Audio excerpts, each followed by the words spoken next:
And welcome back to my YouTube channel the biology academy. पिछले video में हमने introductory part को ख़त्म किया था। आज का जो लेक्चर है वो पिछले लेक्चर से भी ज़्यादा इम्पॉर्टेंट होने वाला है, क्योंकि आज मैं बहुत ही सिंपल, बहुत ही बेसिक लेकिन इम्पॉर्टेंट टॉपिक्स के बारे में आपसे बात करने वाला हूँ। तो आज का लेक्चर हम लोग शुरू करें उससे पहले मैं आपसे क्वेश्चन पूछना चाहता हूँ। क्या कोई भी सेल अपने साइज को कितना भी बड़ा कर सकती है? क्या कोई भी सेल अपने साइज में जितनी मर्जी चाहे उतना ग्रो हो सकती है? और अगर आपका जवाब है ना, तो ऐसे कौन से फैक्टर हैं जो सेल के साइज को एक निश्चित आकार से बड़ा होने से रोकते हैं? तो आइए इन्हीं सब बातों का जवाब ढूंढने की कोशिश करते हैं। सबसे पहले हम लोग डिस्कस करते हैं factors determining limit of cell size and volume. ऐसे कौन कौन से फैक्टर हैं जो किसी भी सेल के साइज को और वॉल्यूम को लिमिटेड रखते हैं, और इस वॉल्यूम और साइज को लिमिटेड रखने से हमें क्या क्या फ़ायदा होता है या सेल को क्या क्या फ़ायदा होता है। तो सबसे पहले कुछ फैक्टर्स देखिए यहाँ पे लिखे हुए हैं, उतारिए आप लोग अपने कॉपी में। Rate of metabolism, ability of waste product to pass out from cell, surface area and volume ratio और न्यूक्लियोसाइटोप्लाज्मिक रेशियो या कर्न प्लाज्म रेशियो। मैं फिर से एक बार दोहराता हूं, rate of metabolism, ability of waste product to pass out from cell, surface area and volume ratio और न्यूक्लियोसाइटोप्लाज्मिक रेशियो या कर्न प्लाज्म रेशियो। आइए हम लोग एक एक करके डिस्कस करते हैं। चलिए हम लोग यहाँ पे पहला डिस्कस करते हैं न्यूक्लियोसाइटोप्लाज्मिक रेशियो या कर्न प्लाज्म रेशियो या कैरियोसाइटोप्लाज्मिक इंडेक्स। नॉर्मल सी ये बात है क्या कि ये न्यूक्लियोसाइटोप्लाज्मिक रेशियो आखिरकार है क्या? न्यूक्लियोसाइटोप्लाज्मिक रेशियो का मतलब है न्यूक्लियस और साइटोप्लाज्म के बीच में रेशियो, यानी कि न्यूक्लियस का जो अमाउंट है और जो साइटोप्लाज्म का अमाउंट है उसके बीच में रेशियो को हम बोलते हैं न्यूक्लियोसाइटोप्लाज्मिक रेशियो। एक छोटी सी बात से समझते हैं, जैसे कि ये सेल है और इस सेल के अंदर ये न्यूक्लियस है, और आप जानते हैं बेटा कि जो न्यूक्लियस होता है वो सेल का मास्टर होता है, यानी कि सारी सेल की जो एक्टिविटी है, सेल की पूरी जो एक्टिविटी है उसको कंट्रोल करने का काम होता है न्यूक्लियस का। अब क्या हो, ये सेल ज़रूरत से ज़्यादा बड़ी हो जाए लेकिन ये न्यूक्लियस हमारा उतना ही बड़ा है, तो ये सेल की जो एक्टिविटी है उसको अच्छे से कंट्रोल नहीं कर पाएगा, है ना। इस सेल की एक्टिविटी को अच्छे से कंट्रोल नहीं कर पाएगा। तो सेल की एक्टिविटी को अच्छे से कंट्रोल करने के लिए सेल का हमेशा छोटा होना ज़रूरी है, और न्यूक्लियोसाइटोप्लाज्मिक रेशियो यानी कि न्यूक्लियस और साइटोप्लाज्म के बीच में जो रेशियो है उसका हाई होना ज़रूरी है। तो बेटा ये थ्योरी है और इस थ्योरी का नाम है कर्न प्लाज्म थ्योरी, और बेटा इसको दिया था हार्टविग ने। तो इसको समझने की कोशिश करते हैं। जैसे एक फॉर्मूला है KI यानी कि karyocytoplasmic index equals to VN upon VC minus VN। तो यहाँ पे क्या है बेटा VN, तो VN बराबर वॉल्यूम ऑफ न्यूक्लियस, न्यूक्लियस का वॉल्यूम है हमारा VN। VC बराबर बेटा क्या है वॉल्यूम ऑफ सेल, जो सेल का वॉल्यूम क्या है VC से हम इसको डिनोट कर रहे हैं, और VC माइनस VN बहुत अच्छा आप लोगों को पता है वॉल्यूम ऑफ साइटोप्लाज्म। अब सर आप ध्यान से देखिए, ये वाला जो पार्ट है वो है वॉल्यूम ऑफ साइटोप्लाज्म, और इस साइटोप्लाज्म के वॉल्यूम में और ये कैरियोसाइटोप्लाज्मिक इंडेक्स के बीच में बेटा जो है वो क्या है, वो उल्टा पुल्टा साइन है, यानी कि इनवर्स का रिलेशनशिप है।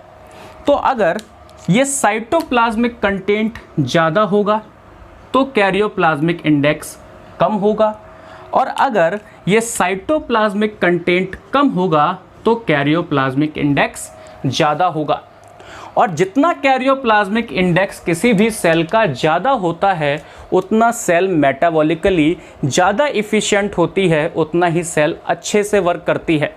तो यहाँ पे देखते हैं metabolically active cell are smaller and have high KI यानी कि न्यूक्लियोसाइटोप्लाज्मिक रेशियो या फिर कैरियोसाइटोप्लाज्मिक इंडेक्स। जितना सेल बेटा छोटा होगा उतना ही KI उसका ज़्यादा होगा, और जितना KI ज़्यादा होगा उतनी ही सेल ज़्यादा इफ़िशिएंट होगी। तो ये पहला कारण है जो सेल एक निश्चित साइज से ज़्यादा बड़ी नहीं होती। अभी हम इस थ्योरी को और एक्सपेंड करके पढ़ेंगे, वो हम पढ़ेंगे बेटा सेल साइकिल में। इस थ्योरी में मज़ेदार चीज़ ये है कि जैसे ही KI किसी सेल का कम होने लगता है वो सेल अपने आप को डिवाइड कर लेती है ना। जब सेल का साइज़ बहुत बड़ा हो जाएगा, जब सेल का साइज़ बेटा बहुत बड़ा हो जाएगा तो वो एक्टिविटी को सुचारू रूप से चलाने के लिए क्या कर लेगी, डिवाइड कर लेगी। अब ये दो सेल में डिवाइड हो गई छोटे छोटे, अब ये दो छोटे छोटे सेल हैं और न्यूक्लियस इनकी एक्टिविटी को आराम से कंट्रोल कर सकता है। इस थ्योरी को बेटा हम बोलते हैं कर्न प्लाज्म थ्योरी, और ये दी थी हर्टविग ने। बहुत ही अच्छी और बहुत ही खूबसूरत थ्योरी है और साथ ही साथ इम्पॉर्टेंट भी है। नेक्स्ट देखते हैं हम लोग, बहुत interesting, surface area and volume ratio. आओ बेटा डिस्कस करते हैं surface area and volume ratio का। जितना ज़्यादा सेल का सरफेस एरिया का रेशियो होगा, जितना ज़्यादा सेल का सरफेस एरिया और वॉल्यूम का रेशियो होगा, उतना ही सेल अच्छे से वर्क करेगी। यानी कि उतना ही सेल जो मटेरियल्स का एक्सचेंज है वो अच्छे से कर पाएगी। अब सरफेस एरिया और वॉल्यूम का रेशियो कब ज़्यादा होता है हम लोग जानने की कोशिश करते हैं।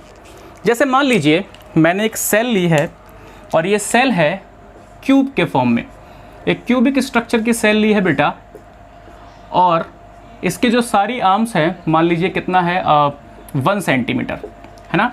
जो सारी आर्म्स हैं बेटा इसकी वो 1 सेंटीमीटर है। तो आइए इसका एरिया निकालने की कोशिश करते हैं। सबको एरिया निकालना आता होगा, लेंथ इनटू ब्रेथ और इसकी 6 साइड्स। तो बेटा इसकी लेंथ कितनी है 1, ब्रेथ कितनी है 1 और 6 साइड, तो ये कितना आया 6 सेंटीमीटर स्क्वायर है ना, करेक्ट। चलिए बात करते हैं इसके वॉल्यूम की। तो देखते हैं length into breadth into height, यानी कि 1 इंटू 1 इंटू 1 कितना है बेटा 1 सेंटीमीटर क्यूब। अब अगर रेशियो देखें हम सरफेस एरिया और वॉल्यूम में, तो रेशियो कितना निकल के आया 6:1। अब मेरा मन है कि इस सेल के साइज को मैं थोड़ा सा इंक्रीज कर दूं, इस सेल के साइज को मैं थोड़ा सा बेटा इंक्रीज कर दूं, और मैंने कितना इंक्रीज किया, अब हम बात करते हैं 2 सेंटीमीटर की। अब 2 सेंटीमीटर की जब हम लोग बात कर रहे हैं तो इसका एरिया देखते हैं, तो 2 इंटू 2 इंटू 6 यानी कि 24 सेंटीमीटर स्क्वायर, और इसका वॉल्यूम देखते हैं 2 इंटू 2 इंटू 2 यानी कि 8 सेंटीमीटर क्यूब। रेशियो निकालते हैं, कितना आया बेटा रेशियो 24:8, और सिंप्लीफाई करने में हमको मिला 3:1। आपने देखा जो बड़ी सेल थी उसका सरफेस एरिया और वॉल्यूम रेशियो कम होता है, और जो छोटी सेल है उसका सरफेस एरिया और वॉल्यूम रेशियो हमेशा ज़्यादा होता है। तो हम यहाँ लिख सकते हैं surface area and volume ratio decreases when surface area and volume ratio decreases when size of cell increases। जैसे जैसे हम सेल का बेटा साइज बढ़ाते जाते हैं वैसा वैसा सरफेस एरिया और वॉल्यूम का जो रेशियो है वो डिक्रीज होता जाता है। अब फ़ायदा क्या है, फ़ायदा क्या है कि जो सरफेस एरिया और वॉल्यूम का रेशियो है वो ज़्यादा रहे, उसका फ़ायदा क्या है, तो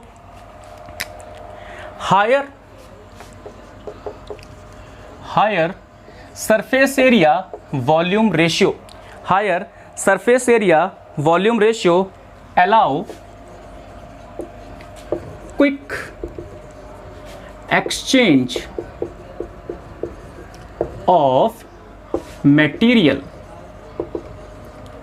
बेटा जितना ज़्यादा सरफेस एरिया और वॉल्यूम का रेशियो हाई होगा, जितना ज़्यादा सरफेस एरिया और वॉल्यूम का रेशियो हाई होगा, उतना ही आराम से मटेरियल्स का एक्सचेंज हो सकेगा। या तो सेल से आउटर इन्वायरमेंट में हमको मटेरियल को भेजना है, या सेल से दूसरे सेल में हमको मटेरियल को भेजना है, या हमें सेल से वेस्ट प्रोडक्ट को बाहर करना हो। तो आपने देखा कि जो सेल साइज है उसको लिमिटेशन करने के लिए, उसकी लिमिट को निर्धारित करने के लिए कौन कौन से फैक्टर हैं। एक तो मेटाबॉलिक रेट, जितना सेल का साइज छोटा होगा मेटाबॉलिज्म उतना ही ज़्यादा होगा। फिर दूसरा बेटा क्या था, न्यूक्लियोसाइटोप्लाज्मिक रेशियो। जितना न्यूक्लियोसाइटोप्लाज्मिक रेशियो ज़्यादा होगा उतना ही सेल की इफ़िशिएंसी या एक्टिविटी या मेटाबॉलिज्म ज़्यादा होगा। फिर बेटा जितना सरफेस एरिया और वॉल्यूम का रेशियो ज़्यादा होगा, यानी कि सेल जितनी ज़्यादा छोटी होगी उतना जो मटेरियल का एक्सचेंज है या वेस्ट प्रोडक्ट को बाहर भेजने की इफ़िशिएंसी अच्छी होगी। तो ये कुछ पॉइंट थे जो सेल के साइज़ को बेटा लिमिटेड रखते हैं, निर्धारित रखते हैं। उम्मीद है आपको समझ में आया होगा। तो बेटा कौन कौन से थे, rate of metabolism, ability to exchange of material या ability to pass out waste product from cell, या फिर न्यूक्लियोसाइटोप्लाज्मिक रेशियो और surface area and volume ratio. आइए आगे डिस्कस करते हैं कुछ इंपॉर्टेंट चीज़ें। तो आइए हम लोग नेक्स्ट बात करते हैं और चैप्टर के अंदर थोड़ा सा और डीप में जाते हैं। तो यहाँ पे है बेटा heading an overview of cell. कुछ छोटी छोटी कुछ खास बातें हैं यहाँ पे। लार्जेस्ट आइसोलेटेड सेल जो होती है बेटा, आप सभी लोगों को पता है ऑस्ट्रिच एग। जो ऑस्ट्रिच एग है बेटा, अगर वो unfertilised ostrich egg largest isolated cell मानी जाती है। लार्जेस्ट सेल इन ह्यूमन, तो बेटा ओवम।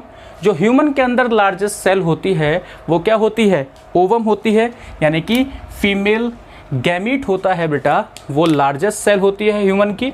स्मॉलेस्ट सेल, बहुत ही इंपॉर्टेंट क्वेश्चन, बहुत बार पूछा जा चुका है। जो स्मॉलेस्ट सेल होती है वो होती है माइकोप्लाज्मा, और माइकोप्लाज्मा को हम बेटा क्या बोल सकते हैं, पीपीएलओ भी बोल सकते हैं। और पीपीएलओ की फुल फॉर्म है प्लूरो निमोनिया लाइक ऑर्गेनिज्म।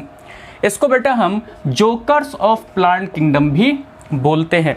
इसके बारे में भी हम लोग बहुत इंटरेस्टिंग बातें पढ़ेंगे बाद में, और ये बहुत ही इंपॉर्टेंट है, इसको आप अच्छे से याद कर लीजिएगा। फिर है बेटा लॉन्गेस्ट सेल। यहाँ पे देखिए लार्जेस्ट सेल कौन सी है ह्यूमन की, ओवम है। यहाँ पे लॉन्गेस्ट सेल है, तो बेटा लॉन्गेस्ट सेल ह्यूमन की है एनिमल नर्व सेल। कुछ नोट पॉइंट यहाँ पे बहुत बेसिक से। अगर हम माइक्रोस्कोप में देखें, माइक्रोस्कोप में देखने के लिए अगर हम प्लांट सेल को माइक्रोस्कोप पे देख रहे हैं तो बेस्ट ऑप्शन है बेटा ओनियन पिल का। आपने 9th क्लास में प्रैक्टिकल किया होगा, तो वहाँ पे बेटा हमें ओनियन पिल दिखाते हैं, कहाँ पे, माइक्रोस्कोप में। यादें आ गई पुरानी 9th क्लास की। और जो ह्यूमन सेल है बेटा, ह्यूमन सेल बेटा हमें कहाँ पे सही से देखने को मिलती है, चीक सेल में। यहाँ से नहीं, चीक से सेल निकालते थे, उसको माइक्रोस्कोप में देखते थे जब हम लोग छोटे थे। तो बेटा ह्यूमन सेल को हम देख सकते हैं बेटा, कौन सी सेल को, चीक सेल को माइक्रोस्कोप में, और वहाँ पर हम लोग ओनियन पील को देख सकते हैं। आगे की बात करते हैं, शेप ऑफ सेल्स। अलग अलग सेल्स के शेप के बारे में हम लोग यहाँ बात करने जा रहे हैं। तो सबसे पहले हम लोग बात करते हैं ह्यूमन आरबीसी की। किसकी हम लोग बात कर रहे हैं, ह्यूमन आरबीसी की। तो बेटा जो इसका शेप है वो होता है राउंड एंड बाई कॉनकेव। तो जो इसका कॉनकेव शेप है वो इसलिए होता है क्योंकि इसमें न्यूक्लियस एब्सेंट होता है, ठीक है ना। जो कॉनकेव शेप है बेटा वो क्यों होता है, क्योंकि न्यूक्लियस यहाँ पे एब्सेंट होता है। वहीं अगर हम लोग बात करते हैं फ्रॉग की, बहुत ही इंपॉर्टेंट है बेटा, अगर हम लोग फ्रॉग की बात करते हैं तो जो फ्रॉग आरबीसी है, फ्रॉग की जो आरबीसी है वो कैसी होती है, स्पिंडल शेप की होती है। फ्रॉग की आरबीसी बेटा स्पिंडल शेप की होती है क्योंकि वहाँ पे न्यूक्लियस प्रेजेंट होता है। बहुत इंपॉर्टेंट बात है ये, फ्रॉग की आरबीसी में आपको न्यूक्लियस देखने को मिलता है। आगे की बात करते हैं हम लोग। अगर हम डब्ल्यूबीसी की बात करते हैं, ये डब्ल्यूबीसी है और इसका शेप होता है अमीबॉइड। डब्ल्यूबीसी का शेप बेटा कैसा होता है? अमीबॉइड होता है। आगे की हम लोग बात करते हैं, ये देखिए सर, ये है गार्ड सेल और ये गार्ड सेल आप जानते हो हमें कहाँ देखने को मिलती है? गार्ड सेल हमको देखने को मिलती है स्टोमेटा में। तो ये गार्ड सेल बेटा किसकी है? डाइकॉट प्लांट की है और ये कैसी होती है? बीन शेप्ड होती है ना। वहीं पे अगर हम लोग मोनोकॉट प्लांट की बात करें तो ग्रासेस फैमिली में जो ये गार्ड शेप सेल है बेटा किस शेप की होती है? Dumbbell shaped. मोनोकॉट में जो गार्ड सेल है बेटा कैसी है? डम्बल शेप्ड है। और आगे हम लोग बात करते हैं, मसल्स की बात करते हैं। तो देखिए सर,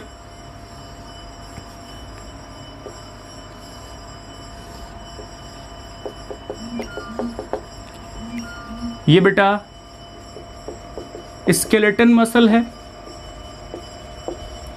और ये कैसी होती है? सिलेंड्रिकल। ये स्केलेटन मसल है बेटा, कैसी होती है? सिलेंड्रिकल होती है।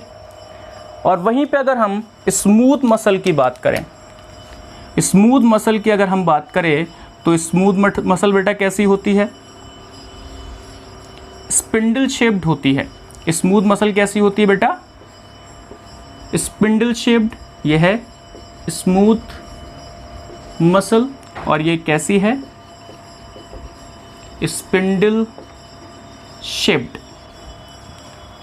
कुछ और सेल्स के बारे में हम लोग बात करते हैं, जैसे ट्रैकेड करें तो ट्रैकेड देखिए सर, आपके एनसीईआरटी में भी है।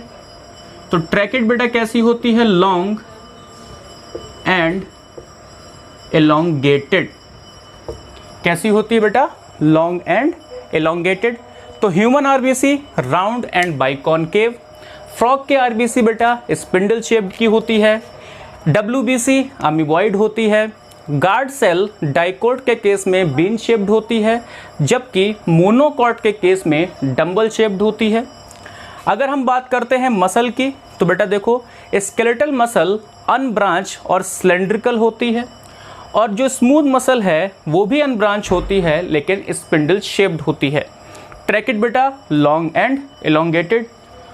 और आगे बात करते हैं, इसमें कुछ और सेल हमारे पास में शेप के साथ में है, जैसे मेसोफिल सेल जो है वो होती है बेटा राउंड एंड ओवल। वहीं अगर हम नर्व सेल की बात करें, नर्व सेल की बेटा कैसी होती है? Shape branched and long. Columnar epithelial cell बेटा ये टिश्यू है, आप जानते हो।